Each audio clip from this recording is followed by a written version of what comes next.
நேரத்துக்கு டீ, ஒருத்தனை விசாரிக்கிறாங்க அப்படின்னா பிரியாணி வீட்டில் கூட வாங்கி கொடுக்க மாட்டாங்க. பிரியாணி குற்றவாளின்னு உள்ளால இருக்கிறவர் போனவனுக்கு பிரியாணி வாங்கி கொடுப்பாங்க. ஏன்னா அதுக்கு தகுந்த மாதிரி அவர் நடந்துக்கணும். உண்மையை சொல்லிட்டா பிரியாணி வாங்கி தருவாங்க. கேஸ் முடிச்சு எஃப்ஐஆர் போட்டு சார்ஜ் ஷீட் போடுவாங்க. நீங்கள் திருப்பி திருப்பி பொய்யை சொல்லிவிட்டு ஒரு இதை ஒத்துக்கலை அப்படிங்கும்போது சில நேரத்தில் இந்த மாதிரிலாம் அடிப்பாங்க. அது வந்து சாகணும்னு அடிக்க மாட்டாங்க. அடிக்கிறதுல செத்துறத என்ன பண்ண முடியும்? மருத்துவர்கள் மாதிரி தான் காவல்துறை. நம்ம சாவாமல் இருக்கணும். ஒரு மருத்துவர்கள் வந்து என்ன பண்ணுவாங்கன்னா ஒரு பேஷண்ட்டை காப்பாற்றணும் தான் ஊசி போடுவான். கொஞ்சம் டோஸ் ஜாஸ்தி ஆச்சுன்னா பேஷண்ட்டு போயிட்டான்னா அவனை கொல்றதுக்காக போடுறான் அப்படின்னு நீங்கள் பார்க்குறோம். ஒரு மாதிரி செத்துட்டார், ஒரு இப்போ நல்லா தான் போனார், ஒரு ஊசியை போட்டார் செத்துட்டாருன்னு அவர் கொல்றதுக்காக போட மாட்டார், காப்பாற்றுறதுக்காக போடும்போது அவர் இறந்துடுறாரு. அப்படி இருக்கும்போது காவல்துறை வந்து நல்வழிப்படுத்தணும் அப்படிங்கும்போது சில தட்டுகள் தட்டுறாங்க. அந்த நோக்கத்தில் தான் அவனை திருத்தணும், நல்லா வாழணும், அவன் நீ வந்து குற்றவாளியாக வரக்கூடாது அப்படின்றதுக்காக அடிக்கிறது தான். அது சில படக்கூடாத இடத்துல படும்போது கடந்த திமுக ஆட்சியில் வந்து இந்த மாதிரியான எந்த ஆட்சியாக இருந்தாலும் அடிக்கும்போது படக்கூடாத இடத்த படுத்தா இப்படி தான் ஆகும். ஆனால் அஜித்குமார் இறக்கும்போது ஃபோன் பண்ணி அன்றைய முதல்வர் வந்து சாரி கேட்டார். அதை வந்து அதனால் அஜித்குமார் பொழைச்சிட்டாரா? இல்லை, இன்றைய முதல்வர் வந்து அதனால் பொழைச்சிட்டாரான்னு பொழைக்கல. அப்புறம் என்ன இவர் சாரி எது கேட்கணுன்றீங்க? அப்புறம் சாரி கேட்டு பொழைக்கிறாரு இருந்தால் அவர் பண்ணுவார். பையனே இறந்துட்டாப்புல, அவர்கிட்ட என்ன பண்ணுறது? அவர்கிட்ட எங்கே போய்? அதனால் அந்த ரெஸ்பான்ஸ் அப்படிங்கிறது எதுக்கு இதுதான் என்ன? அதாவது என்னங்க, அவரோட போலீஸ் தான் அடிக்குதுன்றீங்க, அதுதான் அடித்து கொள்ளுதுன்றீங்க. அப்புறம் இவர் இப்போ ரெஸ்பான்ஸாக கேட்டார்னா ஓகேவா போதுமாப்பா, யாரை வேணாலும் அடித்து கொள்ளலாம். இல்லை, அதை சரி பண்ண வேண்டிய இதெல்லாம் வந்து ஒரு இடியாப்ப சிக்கலான ஒரு எதிர்பார்ப்பு. இதெல்லாம் தப்பான எதிர்பார்ப்பு. ஒரு ரவுடி இருக்கான் உதாரணத்துக்கு, அவன் அடியாளை வச்சு ஒருத்தனை போட்டுடுறான். உடனே அந்த குடும்பத்தில் சொல்கிறான், ஏங்க கொன்னது கொண்டுட்டீங்க, ஒரு சாரி கேட்டிருந்தா அது என்னங்க அது? அப்புறம் எப்படி இந்த ஊர் உருப்படும்? சாரி கேட்டால் சரியாயிருமா? சரியாகாது. அப்புறம் என்ன? அப்புறம் எதுக்கு அதை போட்டு சொல்லிட்டு இருக்கீங்க? ஒருத்தனை அடித்து கொண்டு விட்டாங்க ஸ்டேஷனில் வச்சுன்றீங்க, அதையும் நீங்கள் தான் சொல்கிறீங்க. அந்த துறைக்கு ஒருத்தர் இன்சார்ஜாக இருக்காருன்றீங்க, அதையும் நீங்கள் தான் சொல்கிறீங்க. அப்புறம் அவர் சாரி கேட்கலன்னு சொல்கிறீங்க. சாரி கேட்ட அப்போ எல்லாம் என்ன பண்ணுறீங்க? உங்களுக்கு வீடு ஒரு 20 லட்ச ரூபா பணம் கொடுத்தா எவனை வேணால் அடிச்சு கொள்ளலான்ற பாணியில் வந்து கேட்குறீங்க. அப்படி தான் இந்த ஆட்சி போகணும்னு நினைக்கிறீங்க. இல்லை, இன்னும் வரக்கூடிய காலத்துலையாவது இதெல்லாம் நடக்காமல் இருக்கிறது. அது எத்தனை தடவை தான் சொல்லுவீங்க? இது எத்தனை தடவை? இப்போ திமுக பீரியடில் எதான் சொன்னீங்க, அதுக்கு அதிமுக பீரியடில் அந்த இப்போ ஒரு எடப்பாடியார் வந்து குருவி சுர துப்பாக்கி வச்சு தூத்துக்குடிக்காரனை சுட்டப்பே அதுதான் சொன்னீங்க. இனிமேல் நடக்காமன்னு நடந்துட்டு தானே இருக்குது. இப்போ யார் தான் தடுக்க போகிறீங்க? இப்போ விஜயனுடைய ஆட்சின்னு மட்டும் இல்லை, இதற்கு ஒரு முற்றுப்புள்ளி அப்படிங்கிறதே கிடையாது. முற்றுப்புள்ளின்னு மனித இனம் இருக்கிற வரைக்கும், போலீஸுன்றது இருக்க வரைக்கும் பிரச்சனை வரதான் செய்யும். அடிக்கிறது தான், கொல்றது தான், சாகிறது தான். அதை குறைக்கணும். இப்போ சில பேர் சொல்லுவாங்கல்ல, ஓவராக குடிக்காதீங்க, டெய்லி குடிக்காதீங்க, கொஞ்சம் பார்த்து சனி ஞாயிறு குடிச்சிட்டு வந்து வீட்டில் படுத்துருக்கணுங்களா, அந்த மாதிரி வேணால் சொல்லலாம்.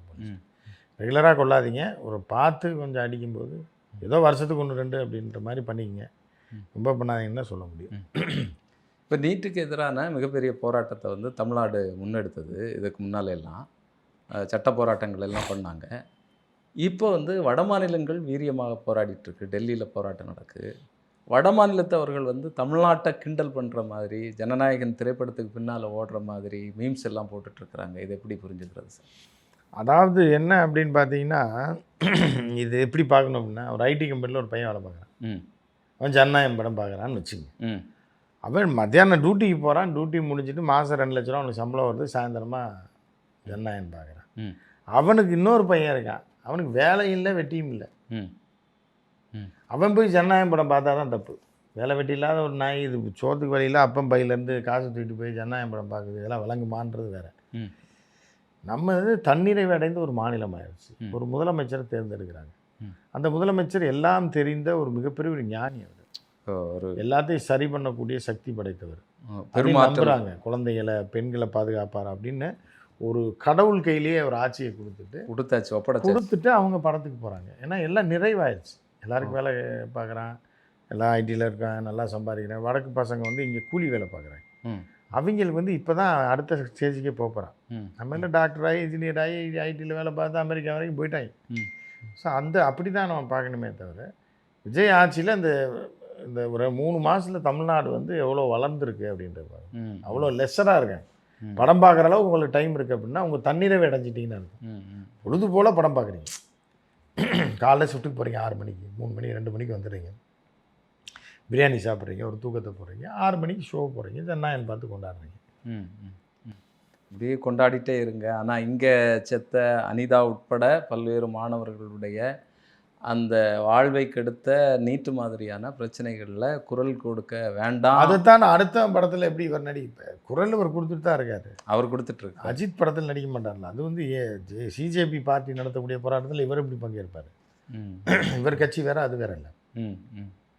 அதனால அவர் போகாமல் இருக்கார். இந்தியாவில் இருக்கக்கூடிய எல்லா எதிர்க்கட்சிகளும் தங்களுடைய எதிர்கட்சிகள் ஈத்தர கட்சிகள் தான் போகும். காங்கிரஸ்னுடைய காங்கிரஸ் எல்லாம் முடிஞ்சு போச்சு. யார் காங்கிரஸ் கட்சியே இல்லையே இந்தியாவில். இல்லை சிக்கல் இருக்கு சார். ராகுல் போய் அங்கே போய் ரயில்வே ஸ்டேஷனில் படுத்த மாதிரி தான் கூட்டத்தோட கூட்டமாக பார்த்தீங்கன்னா, சில பேர் லாட்ஜில் ரூம் போட வழி இருக்காது, இது இருக்காது. அதனால் என்ன பண்ணுவாங்கன்னா அங்கே போய் ரயில்வே ஸ்டேஷனில் படுத்துருப்பாங்க வரிசையாக. இதான் அட்டை கட்டே இருந்துச்சு. அதில் போய் கொஞ்சம் ஓர அட்டையில் ஒருத்தர் படுத்துக்குவான். சரி நைட் வரைக்கும் அதில் போய் படுத்துக்குவான்.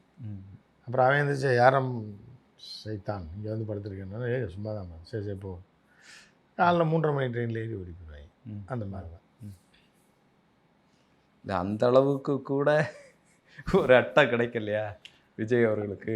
இல்லை அட்டை கிடைக்கலன்னு இல்லை. அந்த இடத்துல போய் நம்ம விஜய் வந்து ஸ்டார் ஹோட்டலில் தங்கியிருக்காருங்க ரூம் போட்டு. அவரே ரயில்வே ஸ்டேஷனில் அட்டையில் போய் படுக்கிறாரு. அந்த தேவை ராகுலுக்கு இருக்குது, கட்சியை வளர்க்கணும். இவர் தான் டாப்பில் அடித்து முதலமைச்சராகவே ஆகிட்டார். நீட்டை அடுத்து தூக்க போகிறாங்க. நீட்டை எப்படி தூக்குவாங்க சார்? பாருங்கள், விஜய் பண்ணுவார். அதுக்கான எல்லா திட்டங்களும் எல்லாம் சைலண்ட்டாக போய்ட்டு நீங்கள் சத்தம் போட்டு தான் எல்லாத்தையும் பண்ணணும்னு அவசியம் இல்லை. சைலண்ட்டாக எல்லாம் பண்ணிகிட்டு இருக்காங்க. சிறப்பாக போயிட்டுருக்கு. நீட்டை தூக்கணும். ஆனால் பாராளுமன்றத்தில் நமக்கு பெரும்பான்மை இல்லையே. எதுக்கு பாராளுமன்மை இல்லை? பாராளுமன்றத்தில் பெரும்பான்மை வச்சா டெல்லி அலற விடுறான் சிஜேபி பார்ட்டி. இல்லை அவனுக்கு சட்டசபையில் கூட இடம் இல்லை. டெல்லி கார்பரேஷனில் கூட இடம் இல்லை. இப்போ எல்லாத்தையும் இறங்கி வர வைக்கலையா? 4 மத்திய அமைச்சர் வந்து பேச்சுவார்த்தை நடத்தலையா? பாராளுமன்றத்தில் இருந்தவங்களாம் என்னத்தை கிழிச்சிட்டான் அப்படின்ற ஒரு தான். அதே ஒரு பாணியை வந்து விஜய் அவர்கள் கையில் எடுப்பாரா? அப்படி தான் எடுக்கிறாரு. நாளைக்கு அப்போ இன்னைக்கு போராடுறதெல்லாம் வேஸ்ட்டு. இன்னைக்கு அவங்க போராடலையே. தமிழ்நாட்டில் அங்கங்கே தமிழ்நாட்டில் இவங்களாம் பொழுதுபோகாமல் போராடிட்டு. அது பொழுதுபோகாமல் அந்த பாலங்கள்லாம் அங்கங்கே பசங்க தூக்கம் வராதெல்லாம் வந்து உட்காந்துட்டு பாட்டு பாடிட்டு. நீங்கள் பாலநிலத்தில் பாட்டு பாடினோன்னு பயந்துடுறாரு, நடிக்கிறாரோ. பாலநிலத்துலையா? சென்னையில் போராட்டமா? ஐயோ ஆபத்தாச்சு, நம்ம ஆட்சிக்கு ஆபத்து, நம்ம தத்துவார்த்தத்தை ஒழிச்சிடுவாங்களே இவங்க, ஆர்எஸ்எஸ்ஸே காலி பண்ணிடுவாங்களே, கம்யூனிஸ்ட் ஆஃபீஸில் போராட்டம் நடக்குது அப்படின்னு பதற போகிறாங்களா? இது எங்கே இருக்குன்னே அவனுக்குமே தெரியாது. ஆனால் அதை தானே ஒடுக்கிறதுக்கு பார்க்குறாங்க. இங்கே லயோலா காலேஜ் உள்ளால, லயோலா காலேஜுக்கும் இதுக்கு சம்மந்தம், பாலநிலத்துக்கு சம்மந்தம் இல்லை. இது வேற அது வேற. ஆனால் 2 இடத்துலையுமே இப்போ லயோலா காலேஜுக்கு உள்ளாலேயும் உள்ளிருப்பு போராட்டங்கள் நடக்குது. ஆமாம், முதலமைச்சர் படித்த கல்லூரியோட பேரை கெடுத்தா? ஓ, வெளியே எங்கே வேணாலும் பண்ணுங்கள். முதலமைச்சர் வந்து படித்த கல்லூரி லயோலா கல்லூரி. இப்படி ஒரு அந்த கல்லூரியை பெருமை மிகு ஒரு கல்லூரியாக மாற்றி இந்த தமிழகத்தோட முதலமைச்சர் அங்கே படித்தவர் தான் அப்படின்ற லேஞ்சில் அவர் ஒரு வளர்த்து கொண்டு வந்து வச்சுருக்கும் போது அதுக்குள்ளே புகுந்து சட்டியை தள்ளி விட்டீங்க அப்படின்னா கோவரமாக வராதா? இப்போதான் அப்போ தடியடி நடத்த தான் செய்வாங்க, அடிச்சு துரத்தான். இப்போ ஒருத்தர் வந்து முதலமைச்சராகி சர்வதேச அளவில் யாரா இவர் விஜய் சார் அப்படின்னு பார்க்கும்போது அவர் அங்கே படித்து வரும்போது மேலும் ஒரு இது வந்து வைரக்கல்லாம் வந்து லயோலா காலேஜுக்கு வருது. அவர் அங்கே படித்தவரே முதலமைச்சராக இருக்கிறாரு அப்படிங்கும்போது இன்னும் அவங்க நல்லா மார்க்கெட்டிங் பண்ணி பெரிய அளவில் சம்பாதிக்கலாம். எவ்வளோ பாதிரிமார்கள்லாம் வந்து பார்த்தீங்க அப்படின்னா இப்போயே வந்து பிடிக்க முடியாது. அதாவது கரெக்டாக வந்து என்னென்னா அட்மிஷன் டைமில் ஒருத்தர் இருக்க மாட்டான். பாதிரியாரை சொல்லலை, பொறுப்பானவர்கள் யாரும் இருக்க மாட்டாங்க, ஃபோனே எடுக்க மாட்டாங்க. அட்மிஷன்லாம் முடிஞ்சு 3 மாதம் கழிச்சு எந்த ரெசார்ட்டில் போய் தங்குறாங்கன்னு தெரில. அதெல்லாம் முடிச்சுட்டு தான் வருவாங்க. இந்த நேரத்தில் இந்த பேரையும் எடுத்துக்கிட்டு வருமானத்துக்கு மண்ணத்துக்கு போட்டால் அதனால் அவங்க கூப்பிட்டு சொல்லியிருப்பாங்க, போலீஸை வச்சு அடிச்சு தூக்குங்க, இவங்களால பெரிய பிரச்சனையாக இருக்குது. வளர்த்து காலேஜ் இவ்வளோ தூரத்துக்கு கொண்டு வந்து இவ்வளோ காசு அடித்து இப்படி பண்ணிகிட்டு இருக்கோம். எல்லாம் அட்மிஷனுக்கு அவன் ஃபோன் பண்ணு ரெக்கமெண்டேஷன் கொடுத்தேன், எவனையும் மதிக்க மாட்டான். இப்படி வச்சுட்டு இருக்கிற நேரத்தில் இங்கேயே நம்ம பேரை கெடுத்துறாங்க போல். அதனால அடிச்சு துரத்துங்க. அதனால் போராட்டம் இந்த விஷயங்கள் எதுவுமே வேண்டான்றாங்க. வேண்டான்றாங்க. ஆனால் விஜய் அவர்கள் இந்த விஷயத்துல என்ன நினைக்கிறாருன்னே தெரியலையே. அவர் எதுவுமே பேசல. அது இப்போ நீங்கள் என்ன நினைக்கிறீங்க எனக்கு தெரியுமா? இப்போ நீங்கள் இப்போ உட்காந்துருக்கீங்க, கேள்வி கேட்டு போகிறீங்க. இல்ல நம்ம பேசுறோம். நம்ம இப்போ உரையாட பேசுகிறீங்கன்ற இப்போ இது தொழில் ரீதியாக பேசுகிறீங்க. ஆமா. நீ கிளம்பி டீ கடை பக்கமாக போகும்போது எங்கே போகிறீங்க, என்ன நினச்சி போகிறீங்க, எதுக்காக இந்த பக்கம் போகிறீங்கன்னு யார்ட்டா சொல்லுவீங்க நீங்கள்? இல்ல. இப்போ நீங்களே சொல்லும்போது ஒரு நான் ஒரு முதலமைச்சர் நான் ஒரு சொல்லுவார். தனிப்பட்ட நபர்.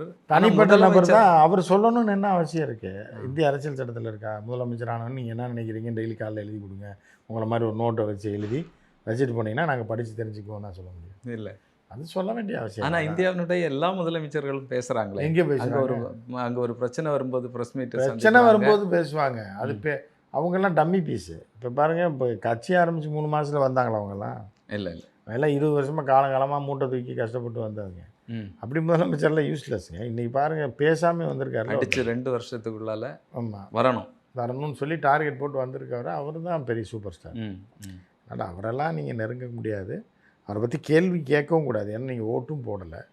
அவர் ஆட்சி எப்படி செய்யணும், இந்த தமிழ்நாட்டை எந்த முட்டு சந்தில் போய் நிறுத்தணும், என்ன பண்ணணுன்றது அவருக்கு தெரியும். அதனால் அவர் செய்வார். நீங்கள் பாருங்கள். அப்படி உங்களுக்கு பிடிக்கலன்னா கேரளா பக்கமாக போயிட்டு 2031 அந்த டைமில் என்ன ஃபோன் பண்ண சொல்லிவாங்க. 29 கேரளாவிலையும் போராடக்கூடிய மாணவர்களுக்கு இருக்கிறாங்கன்னா இந்த பக்கம் நடக்கு. மாலத்தீவு பக்கம் போய் அமைதியாக இருங்க. லட்சத்தீவு பக்கம் போய் மினிக்காய் தீவு, அந்த தீவுலாம் இருக்குது. அங்கே போனீங்கன்னா அமைதியாக ஏதோ ஒரு எங்கேயும் வாழ முடியாது. இருக்கலாம். அங்கெல்லாம் பிரச்சனை கிடையாது. நீங்கள் பாட்டுக்கு அந்தமானில் இருக்கலாம், போய் போராட்டம் கிடையாது. வாங்க. நீங்கள் என்ன MBBS சேர போகிறீங்க, உங்களுக்கு என்ன பிரச்சனை? தொடர்ந்து பேசுவோம் சார். உங்களுடைய நேரத்திற்கும் கருத்திற்கும் நன்றி.